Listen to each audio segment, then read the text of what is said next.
आता तुम्ही म्हटलं मराठा आरक्षण, तर आपल्या व्ह्युअर्सलाही समजायचं आहे की नक्की काय चालू आहे, कारण का आपलं त्याच्यामध्ये खूप महत्वाचं कार्य आहे. जरा आमच्या व्ह्युअर्ससाठी जर सांगाल तर खूप बरं होईल. मराठा आरक्षण देवेंद्रजींनी देईपर्यंत मिळालं नाही. याचं कारण नेतृत्व महाराष्ट्राचं मराठ्याने केलं, त्यांना ओबीसी व्हायचं नव्हतं. मी आज खूप नवीन स्टेटमेंट करतो, त्यांना ओबीसी व्हायचं नव्हतं. बरोबर. बरं, त्यांना सगळंच मिळत होतं.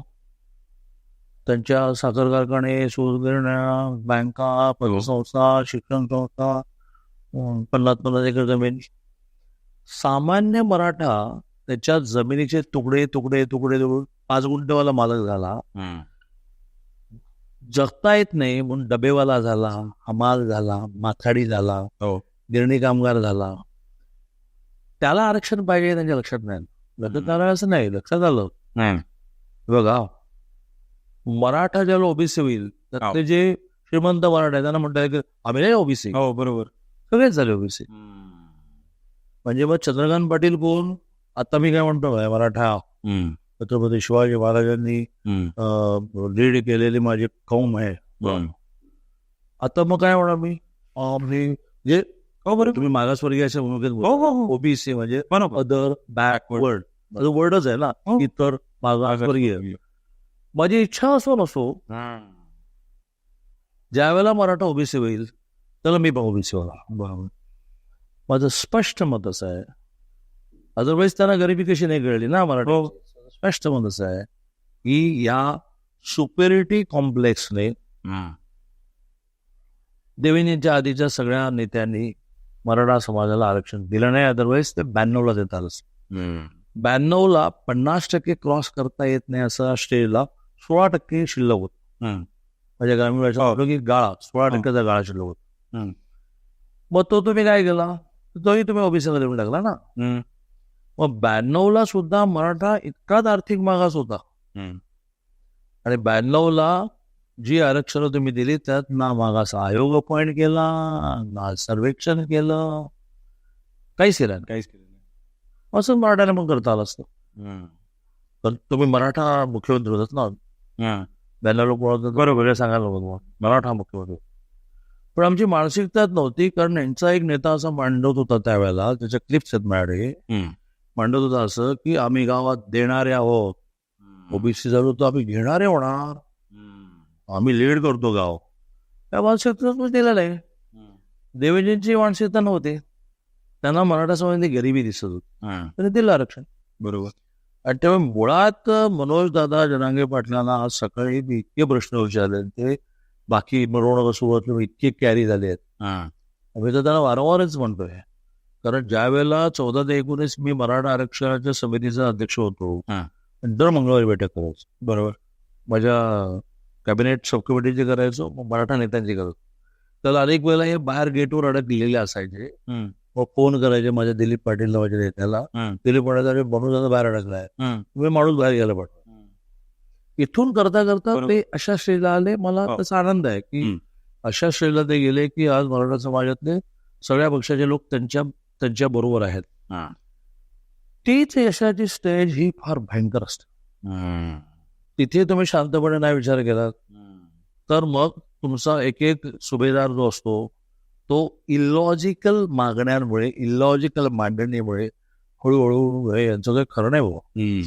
मग बाहेरून पुढे म्हणायची आवश्यकता नाही. तोच म्हणतो की आता आपलं शुद्ध आंदोलनात ते जरा राजकारणाकडे चाललं, आणि मग कधी आपलं फॉलोईंग संपलं कळतच नाही. बरोबर. मोठी यादीच देईन की यशाच्या शिखर. एक महात्मा गांधी त्याला अपवाद आहे की ज्यांचं फॉलोईंग कधी कमी झालं नाही, मोठी यादीच देईन की त्यांचं. आणि तो इकॉनॉमिक्सचा नियम आहे, तोही मी या निमित्तानं सांगेन. व्यक्ती, मार्केट, पक्ष, सरकार काही घ्या, त्याचं एक रायझिंग असतो. बरोबर. मग त्याचा एक कॉन्स्टंट असतो, मग डाऊन. आणि मग अगदी तुम्ही माझं वाक्य पूर्ण केलं, हा इकॉनॉमिक्सचा नियम आहे, तो तुम्हाला लागू आहे, मला लागू आहे. म्हणूनच अनिल अंबानी वर जातो, अशा स्टेजला येतो की त्याला लिमिटच नाही. अजून मोठमोठे एम्पायर काढू, इंदिरा गांधी नावाचं राजकीय एम्पायर काढू, एक काळ बीजेपी 2 वर गेले करू, एक काळ बीजेपी. आता त्याच्यामध्ये रायझिंग कॉन्स्टंट डाऊनवर्ड नंतर अगेन रायझिंग आहे. पण मग दोन आम्ही 313 आलो. तर त्या कॉन्स्टंट फेजला स्टॅग्नेशन जेव्हा येतं, बरोबर, तिथे जो बुद्धिमत्ता दाखवतो, जो RSS दाखवतो, RSS कधी रायझिंग कॉन्स्टंट डाऊनवर्ड नाही, रायझिंग कॉन्स्टंट ज्याला आपण स्टॅग्नेशन म्हणतो, बरोबर, एक दो बट अगेन रायझिंग. 100 वर्ष झाले RSS. Yes, there is no downfall. तर ती बुद्धिमत्ता आता मनोज जरांगे पाटलांनी वापरली पाहिजे, किंवा माझ्या अनुयायांना असं वाटतं का माने की हे इलॉजिकल बोलतात. लॉजिकल बोला की पवार आणि 92ला का नाही दिलं, बरोबर. लॉजिकल बोला की देवेंद्रजीने दिलं, टिकवलं, उद्धवजीने घालवलं. लॉजिकल बोला, घालवलं की नाही, बरोबर. पुन्हा एकनाथ शिंदेने दिलं, देवेंद्रजीने दिलं, उद्धवजीने घालवलं, एकनाथजीने पुन्हा दिलं.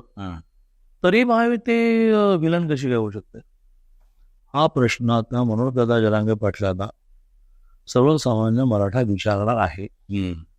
आणि त्यात त्यांनी जर नाही मी बॅलन्सच आहे असं एस्टॅब्लिश केलं नाही, तर त्यांच्या नेतृत्वाखाली लोक राहायचं की नाही ठरवतील. माझी इच्छा अशी आहे की मनोज दादा जरांगेंचं नेतृत्व हे आजपर्यंत नाही मिळालं, इतकं फॉलोइंग झाल्यामुळे ते टिकलं पाहिजे, बरोबर. टिकताना नाही लॉजिकल बोलायला लागेल, करेक्ट. त्याने याचं उत्तर द्यावं मराठा समाजाला की 10% आर्थिक मागाचं आरक्षण जे गेलं, का तर त्याचा नियम असा असतो की जातीचं आरक्षण मिळालं की ते जातं. तुम्ही जातीचं आरक्षण आहे धरला, SCBC मिळालं, मराठा भाग ते गेलं. मी शिक्षण मंत्री आहे, तुम्हाला कॉलेज वाईज याद्या देतो, बरोबर. 10% आर्थिक मागाचं आरक्षण रिकामा गेलाय. त्याला आर्थिक मागासामध्ये फक्त 3च जाती राहिल्या होत्या की त्यांना आरक्षण नाही, ब्राह्मण, लिंगायत, मराठा. त्यातल्या लिंगायत आणि ब्राह्मण नॉर्मली 8 लाखाच्या वर असतो, तुझा नेम तोही आहे, त्याला तर आर्थिक म्हणतात. 8 लाखाच्या.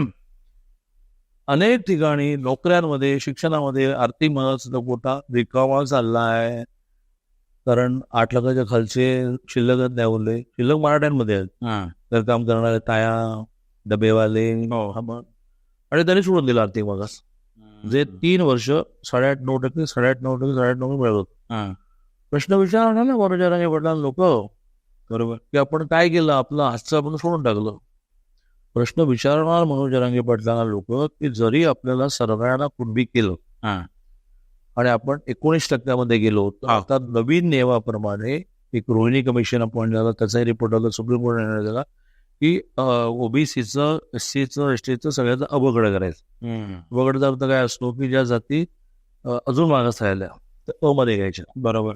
जास्त फायदा घेतला 70 वर्षामध्ये, 75 वर्षामध्ये, 76 वर्ष, त्यांना मध्ये राहिल्या.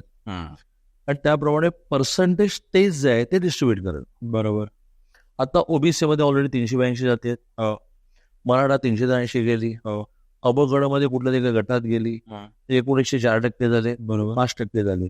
प्रत्येक गटामध्ये किमान 50 जाती, मी 50 मध्ये तुम्हाला 5% मिळाल. अरे इथे प्युअरली 10% मिळते ना बाबा, बरोबर, प्युअरली 10% मिळते तुम्हाला. त्यामुळे मराठा आरक्षणाच्या विषयामध्ये त्याची नीट फेरमांडणी केली नाही तर नेत्यांचं नेतृत्व विधानसभा, लोकसभा होऊन जाईल, सर्वसामान्य मराठ्याचं नुकसान होईल.